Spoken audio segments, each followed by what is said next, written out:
yourself away. I tell you one thing, it's more than I can take. It's more than I can take. How do you stumble? Hello, bonjour à tous, comment ça va? Aujourd'hui on va parler de chipping. Chipping c'est tout ce qui est entre 0 et 5 mètres du bord du green. D'accord? Donc habituellement dans mes vidéos, je commence par la technique et ensuite je vais chercher un peu le concept. Le concept aujourd'hui qu'on va voir, c'est vraiment le concept d'Arnold Palmer. Donc l'idée, c'est justement on va pas chercher la puissance. On va vraiment chercher la régularité, le toucher de balle, une aisance dans le swing. Donc, on va parler de la technique d'abord. Ici, la technique, c'est je place mon poids du corps à gauche. J'ai le club toujours dans le même alignement que mon bras gauche. D'accord ? C'est vraiment pour moi un point très important à tous les niveaux, d'avoir le même alignement que le bras gauche. Et ici, je ne vais pas utiliser mes poignets. Je vais vraiment utiliser juste un mouvement d'épaule, un peu comme un grand mouvement de putting. Donc ici, pour le premier drapeau. Voilà. Donc je vais vraiment essayer de me faire un swing symétrique. Je veux pas un grand swing et petit finish ou un petit swing et grand finish. Je veux vraiment quelque chose de symétrique. Ça va vous donner vraiment de la régularité. Et c'est très important pour moi de ce swing symétrique au chipping. Petit swing d'épaule, comme ceci. D'accord ? Très légère action des poignets qui est vraiment minime, juste pour un effet de relâchement. Et notre poids du corps à gauche. Poids du corps à gauche, le club toujours dans l'alignement du bras gauche. C'est vraiment mon fil d'Ariane. Vraiment très important pour moi d'avoir le club dans le même alignement que le bras gauche. Poids du corps légèrement 70% sur le pied gauche. Et ici, je vais juste faire mon swing avec mes mains au-dessus du genou droit, puis je vais finir ici, comme ceci.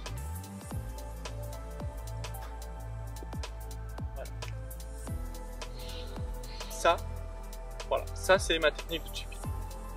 Poids du corps à gauche, swing symétrique, presque pas d'action, juste un relâchement des poignets. D'accord, je suis pas tendu des poignets, j'essaye pas de serrer mon grip. Très important de laisser un peu ce club vivre.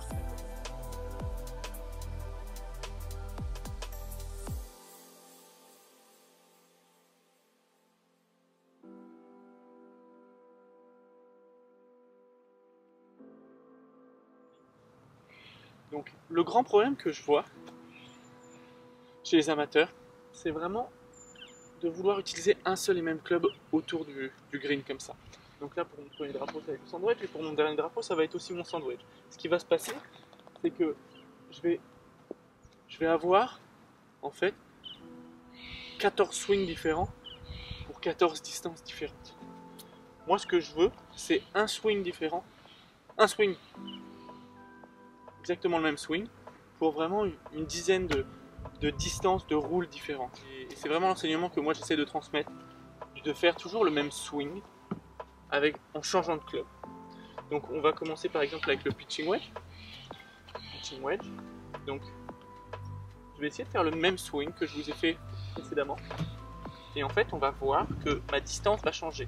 Donc poids du corps à gauche, alignement du bras gauche, et petit swing symétrique, donc au-dessus du genou droit, ici.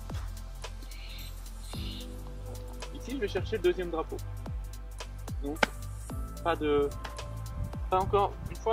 problème, pas compliqué, j'ai un seul et même swing. Voilà. Ensuite, je vais faire 8 pour le drapeau du fond.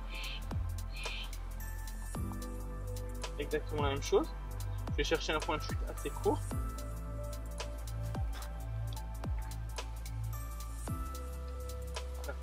Donc là, j'ai 3 fois le même swing, pas la même distance, d'accord? C'est ma distance de roue qui change. Donc maintenant, le problème, c'est comment la calculer. Parce que c'est facile de dire faire 8 pitching wedge et sandwich. Comment je la calcule? Moi, cette règle, je l'appelle la règle de 12. La règle de 12, c'est-à-dire que mon faire 8, pour aller jusqu'à 12, je dois rajouter 4. Donc, ma distance de vol, ma distance de roule va être 4 fois supérieure à ma distance de vol. Donc, faire 8, jusqu'à 12, 4, distance de roule 4 fois supérieure que ma distance de vol. Donc ici par exemple je la fais voler 3 mètres, donc elle va rouler 3 x 4, 12 mètres. Si par exemple on veut faire 5, pour aller jusqu'à 12, je dois rajouter 7, donc ma distance de roule va être 7 fois plus supérieure que ma distance de vol. Donc ici, je vais la faire voler par exemple 1, 2, 3 mètres. Donc 3 x 7, 21. Donc je vais chercher le drapeau du fond. Donc exactement avec le même swing que mon coup de sandwich précédemment qui a fait 3 mètres de vol, 3 mètres de roule. Ici, position des pieds écartés de la largeur des épaules, poids du corps à gauche, swing symétrique.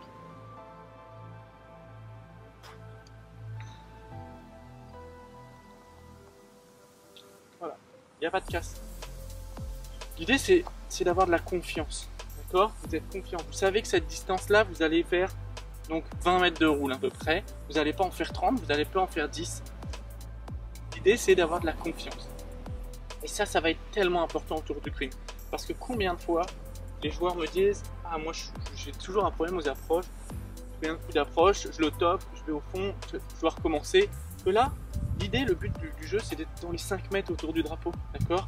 Se donner 2 putts, ça va être super. Si on peut en avoir 15, ça veut dire qu'on a bien réussi notre approche et c'est parfait. Donc, et l'avantage dans cette technique, c'est que je vous autorise, c'est génial, je vous autorise de louper votre balle. Donc par exemple, ici on a notre fer 8 pour notre 3e drapeau. Donc je vais faire une balle réussie, poids du corps à gauche, je me répète, mouvement symétrique, je garde ma tête au sol, et je garde mon pitch. Donc ici je me retrouve à moins de 3 mètres. Donc maintenant je vais faire exactement le même swing, sauf que je vais topper ma balle. Ce qui se passe, c'est que je me retrouve encore à moins de 3 mètres du drapeau. L'avantage de cette technique, c'est que vous allez pouvoir un peu, vous allez, dans les cas où vous loupez votre balle, vous ne vous retrouvez pas derrière dans les bois, dans un bunker, dans le rough. D'accord? Mais, contrairement que si vous utilisez votre sandwich, par exemple, pour ce 3e et même drapeau, donc une balle réussie, aucun problème. Ça fait des super coups, on l'a réussi, c'est super. Mais si vous avez un peu moins d'expérience et vous avez un peu la pression, vous êtes sur le 18e trou, il faut que vous fassiez approche putt ou approche de putt pour faire vos scores. Ce qui va se passer, c'est qu'il y aura un peu de tension. Et ici, vous allez topper votre balle. Et là, vous vous retrouvez dans le bunker derrière.